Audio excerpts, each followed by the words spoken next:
What if everything we thought we knew about ancient civilizations was wrong? What if our ancestors weren't primitive at all, but masters of technologies we're only now beginning to understand?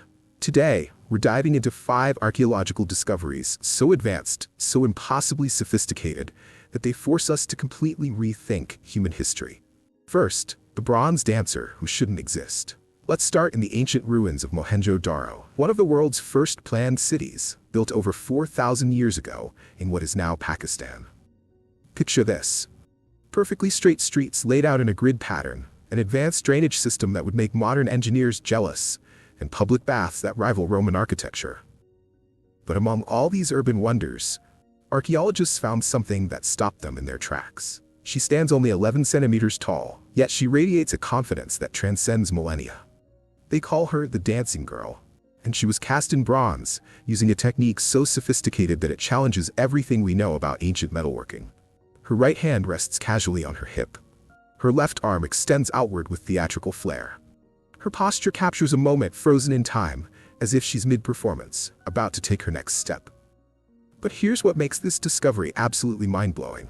She was created using the lost wax casting method, a process so complex that even today's artisans struggle to master it. Think about what this involves. First, you sculpt a perfect model in wax, capturing every tiny detail. Then you encase that wax in clay, creating a mold. Next comes the crucial step. You heat the entire thing until the wax melts and flows out, leaving behind a hollow cavity. Finally, you pour molten bronze into that empty space, hoping desperately that the metal flows perfectly into every crevice before it cools. If your timing is off by mere seconds, if the temperature isn't precisely right, if the metal doesn't flow evenly, the entire sculpture fails. You get cracks, distortions, air bubbles, incomplete castings.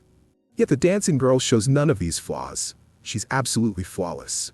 Her hair is rendered in tight, detailed curls. 25 bangles climb up her left arm, each one individually crafted.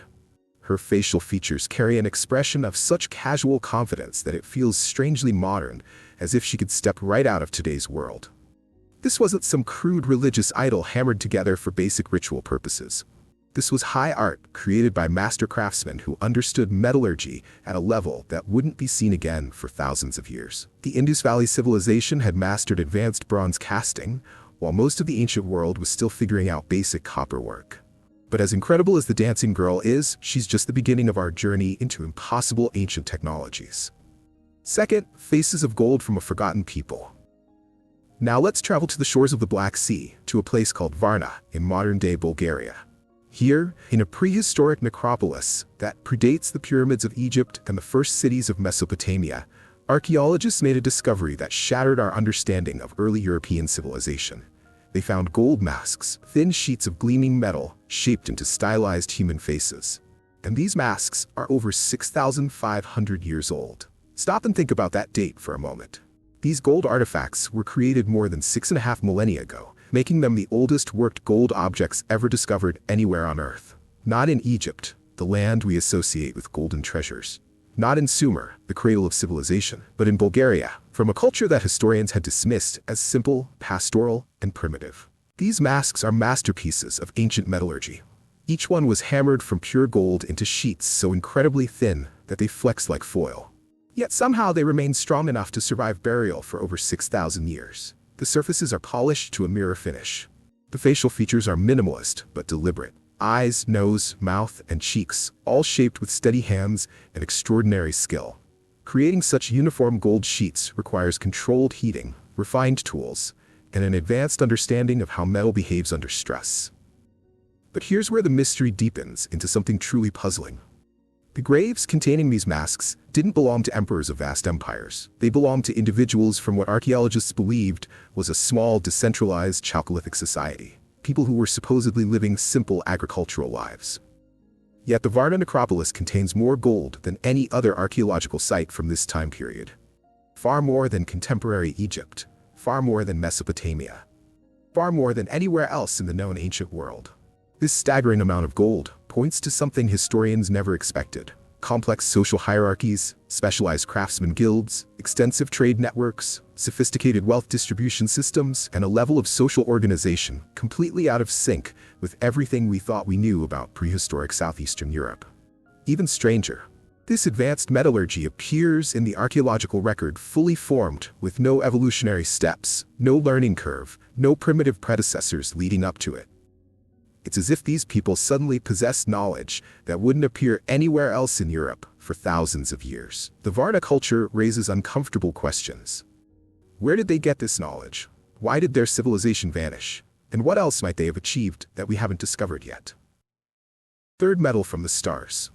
Let's shift our focus now to Egypt, specifically to the treasures found in the tomb of the boy pharaoh Tutankhamun. Among the gold, the jewels, and the ceremonial weapons, archaeologists discovered something that seemed impossibly out of place. A set of small, polished iron beads, perfectly cylindrical and meticulously crafted. At first glance, they might seem unremarkable. But these beads contain a secret that changes everything. Chemical analysis revealed something extraordinary. These beads contain extremely high concentrations of nickel and display unique crystalline patterns that can only form in one place, outer space. These weren't made from terrestrial iron, they were forged from meteorite metal that fell from the heavens, and they date back to a period when Egypt had no iron smelting technology whatsoever. Think about the implications. During Egypt's early dynastic period, metalworkers knew how to shape gold, copper, and bronze. But iron was unknown, unavailable, impossible to produce. Yet somehow, ancient Egyptian artisans took fragments of extraterrestrial metal, iron hardened by cosmic impacts and enriched by stellar nucleosynthesis, and transformed them into perfect ornamental beads. This should have been completely impossible. Meteorite iron ranks among the toughest natural materials on our planet. It fractures easily under improper handling. It warps unpredictably under uneven heat. Without controlled furnaces, advanced smelting knowledge, or modern tools, working with meteorite iron is extraordinarily difficult even today. We need high-precision equipment, extreme temperatures, and specialized techniques just to cut or shape it properly. But Egyptian craftsmen did it anyway, using nothing but the primitive tools of their era. They heated the meteorite fragments with extraordinary care, understanding through experience alone exactly how hot the metal needed to be. They hammered the pieces repeatedly, slowly reshaping the cosmic metal through countless careful strikes. They had to maintain precise temperatures throughout the entire process, because meteorite iron only becomes workable within a very narrow temperature range. Too hot, and it crumbles into useless fragments. Too cold, and it shatters like glass. The finished beads are uniform, smooth, and polished to perfection, evidence of craftsmanship far beyond what primitive hammers and stone anvils should have allowed. These ancient artisans developed, through trial and error, a sophisticated understanding of thermal manipulation and metal behavior that wouldn't be formally understood by science for thousands of years. They recognized that these sky metals were special, valuable, perhaps even sacred, long before they learned to smelt iron from, or they had already mastered the art of working the most challenging iron of all. Fourth, rubber science before chemistry. Now we journey to the rainforests of Mesoamerica, where the Maya civilization developed a technology that shouldn't have existed for thousands of years. Across ancient Maya cities, archaeologists have uncovered dense, elastic spheres, perfectly crafted rubber balls used in the sacred Mesoamerican ball game. But these weren't crude lumps of tree sap. These balls represent a scientific breakthrough in polymer chemistry that predates modern rubber technology by millennia. The Maya harvested latex from rubber trees, a sticky, milky substance that's naturally soft and lacks structural integrity.